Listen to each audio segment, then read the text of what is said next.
Hududlarda jinoyat va huquqbuzarliklarni oldini olish maqsadida Qo'riqlash departamenti tomonidan zamonaviy texnik vositalar yordamida tunu kun nazorat rejimi tashkil qilingan bo'lib, bugungi kunda bu o'z samarasini bermoqda va mamlakatimizda huquqbuzarliklarning soni keskin kamaymoqda. Efirda ayni kunlarda qo'riqlash bo'linmalari tomonidan oldi olingan jinoyat va huquqbuzarliklar xususida so'z yurituvchi tashvish xabari ko'rsatuvi.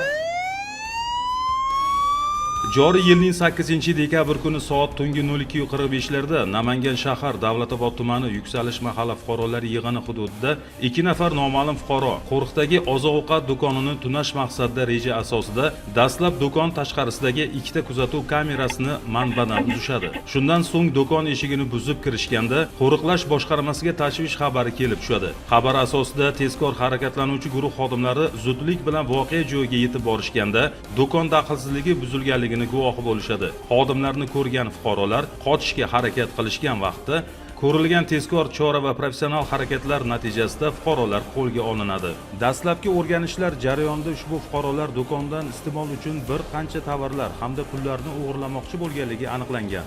Navoiy viloyati Navoiy shahridagi ko'p qavatli uyning yo'lagida o'rnatilgan tashvish tugmasida Qo'riqlash boshqarmasi monitoring markaziga tashvish xabari kelib tushadi. Tashvish xabariga ko'ra harakatlangan tezkor harakatlanuvchi guruh xodimlari voqea joyiga zudlik bilan yetib borib, holatga aniqlik kiritishganda 2 nafar fuqaro benzin va kley moddalari aralashmasidan qo'lbola tayyorlangan sarxush qiluvchi mahsulotlarni iste'mol qilayotganliklari aniqlangan.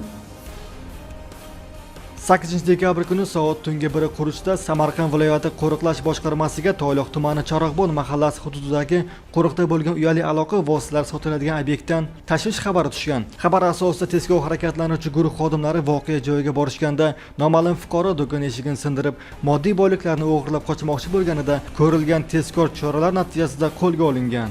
Dastlabki o'rganish jarayonida ushbu shaxs Toyloq tumanida yashovchi 2008-yilda tug'ilgan fuqaro ekanligi, uning oldidan 5 dona xo'jalik organiga tegishli uyali aloqa vositalari borligi aniqlangan.